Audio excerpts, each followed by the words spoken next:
अभी दंगा फसाद हो जाए, अभी यहाँ दंगा हो जाए और यही आदमी को दंगे में मौका मिल जाएगा अपनी आदमियत से छुट्टी ले लेने का, और फ़ौरन वह जो भीतर छिपा हुआ पशु है प्रकट हो जाएगा। वह हमेशा तैयार है, वह प्रतीक्षा कर रहा है कि मुझे मौका मिल जाए। भीड़ भाड़ में उसे मौका मिल जाता है तो वह जल्दी से छोड़ देता है अपना ख्याल, वह जो बांध बूंद कर उसने रखा हुआ है। भीड़ में मौका मिल जाता है उसे भूल जाने का कि मैं भूल जाऊं अपने को। इसलिए आज तक अकेले आदमियों ने उतने पाप नहीं किए हैं जितने भीड़ में आदमियों ने पाप किए हैं। अकेला आदमी थोड़ा डरता है कि कोई देख लेगा, अकेला आदमी थोड़ा सोचता है कि मैं यह क्या कर रहा हूँ। अकेले आदमी को अपने कपड़ों की थोड़ी फिक्र होती है कि लोग क्या कहेंगे। जानवर हो, लेकिन जब बड़ी भीड़ होती है तो अकेला आदमी कहता है अब कौन देखता है, अब कौन पहचानता है। वह भीड़ के साथ एक हो जाता है, उसकी आइडेंटिटी मिट जाती है। अब वह फल्ला नाम का आदमी नहीं है, अब एक बड़ी भीड़ है, और बड़ी भीड़ जो करती है वह भी करता है। हत्या करता है, आग लगाता है, बलात्कार करता है। भीड़ में उसे मौका मिल जाता है कि वह अपने पशु को फिर से छुट्टी दे दे जो उसके भीतर छिपा है। और इसलिए आदमी 10-5 वर्षों से युद्ध की प्रतीक्षा करने लगता है, दंगों की प्रतीक्षा करने लगता है। अगर हिंदू मुस्लिम का बहाना मिल जाए तो हिंदू मुस्लिम सही, अगर हिंदू मुस्लिम का ना मिले तो गुजराती मराठी भी काम कर सकता है। अगर गुजराती मराठी ना हो तो हिंदी बोलने वाले और गैर हिंदी बोलने वाले भी काम कर सकता है। कोई भी बहाना चाहिए आदमी को, उसके भीतर के पशु को छुट्टी चाहिए। वह घबरा जाता है पशु भीतर बंद रहते रहते, वह कहता है मुझे प्रकट होने दो। और आदमी के भीतर का पशु तब तक नहीं मिटता है जब तक पशुता का जो सहज मार्ग है उसके ऊपर मनुष्य की चेतना ना उठे।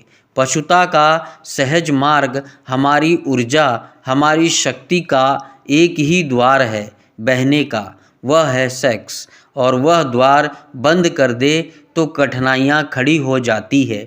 उस द्वार को बंद करने के पहले नए द्वार का उद्घाटन होना ज़रूरी है। जीवन चेतना नई दिशा में प्रवाहित हो सके, लेकिन यह हो सकता है, यह आज तक नहीं किया गया क्योंकि दमन सरल मालूम पड़ा, रूपांतरण कठिन। दबा देना किसी बात को आसान है, बदलने की विधि और साधना की ज़रूरत है। इसलिए हमने सरल मार्ग का उपयोग किया कि दबा दो अपने भीतर, लेकिन हम यह भूल गए कि दबाने से कोई चीज़ नष्ट नहीं होती, दबाने से और बलशाली हो जाती है। और हम यह भी भूल गए कि दबाने से हमारा आकर्षण और गहरा होता है। जिसे हम दबाते हैं वह हमारी चेतना की और गहरी पतों में प्रविष्ट हो जाता है। हम उसे दिन में दबा लेते हैं, वह सपनों में हमारी आँखों में झूलने लगता है। हम उसे रोज़मर्रा दबा लेते हैं, वह हमारे भीतर प्रतीक्षा करता है कि कब मौका मिल जाए, कब मैं फूट पड़ूं, निकल पड़ूं। जिसे हम दबाते हैं उससे हम मुक्त नहीं होते, हम और गहरे अर्थों में और गहराइयों में और अचेतन में और अनकॉन्शियस तक उसकी जड़ें पहुंच जाती है और वह हमें जकड़ लेता है। आदमी सेक्स को दबाने के कारण ही बंध गया और जकड़ गया, और यही वजह है पशुओं की तो सेक्स की कोई अवधि होती है, कोई पीरियड होता है वर्ष में। आदमी की कोई अवधि ना रही, कोई पीरियड ना रहा। आदमी 24 घंटे 12 महीने सेक्सुअल है। सारे जानवर में कोई जानवर ऐसा नहीं है कि जो 12 महीने और 24 घंटे कामुकता से भरा हुआ हो। उसका वक्त है, उसकी ऋतु है, वह आती है और चली जाती है, और फिर उसका स्मरण भी खो जाता है। आदमी को क्या हो गया? आदमी ने दबाया जिस चीज़ को वह फैल कर उसके 24 घंटे और 12 महीने के जीवन पर फैल गई है।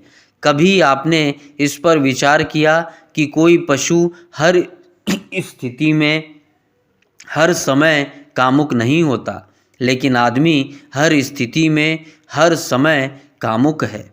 जैसे कामुकता उबल रही है, जैसे कामुकता ही सब कुछ है। यह कैसे हो गया? यह दुर्घटना कैसे संभव हुई है? पृथ्वी पर सिर्फ मनुष्य के साथ हुई है और किसी जानवर के साथ नहीं। क्यों? एक ही कारण है, सिर्फ मनुष्य ने दबाने की कोशिश की है और जिसे दबाया वह जहर की तरह सब तरफ फैल गया।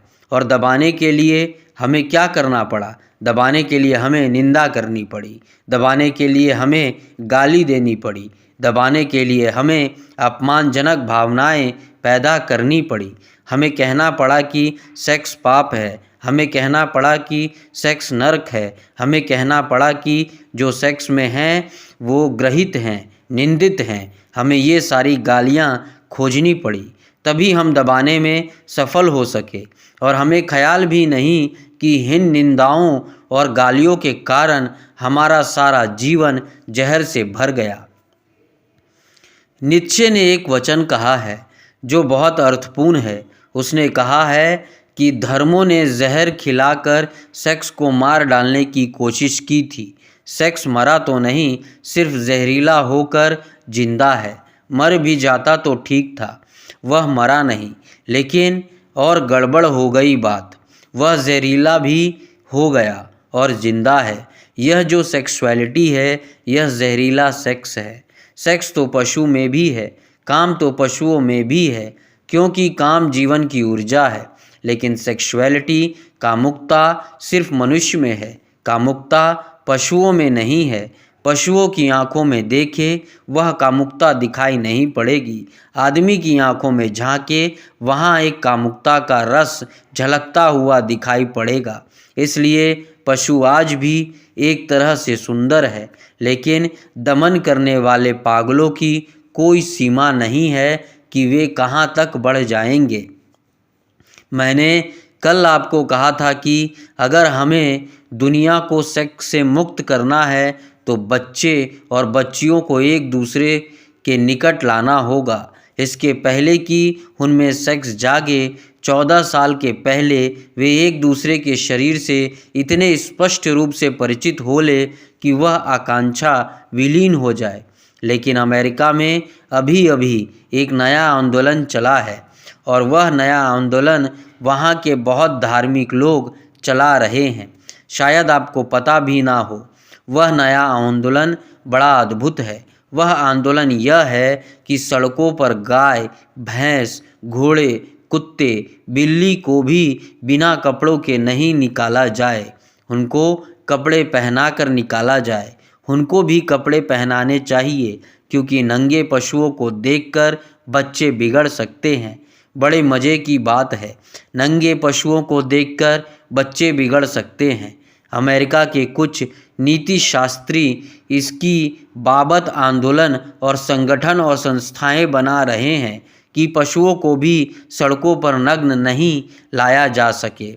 आदमी को बचाने की इतनी कोशिशें चल रही है और कोशिशें बचाने की जो करने वाले लोग हैं वे ही आदमी को नष्ट कर रहे हैं। कभी आपने ख्याल किया कि पशु अपनी नग्नता में भी अद्भुत है और सुंदर है? उसकी नग्नता में भी वह निर्दोष है, सरल और सीधा है। कभी आपको पशु नग्न है यह भी ख्याल शायद ही आया हो। जब तक कि आपके भीतर बहुत नंगापन ना छिपा हो, तब तक आपको पशु नंगा नहीं दिखाई पड़ सकता है। लेकिन वे जो भयभीत लोग हैं, वे जो डरे हुए लोग हैं, वे भय और डर के कारण सब कुछ कर रहे हैं आज तक, और उनके सब करने से आदमी रोज नीचे से नीचे उतरता जा रहा है।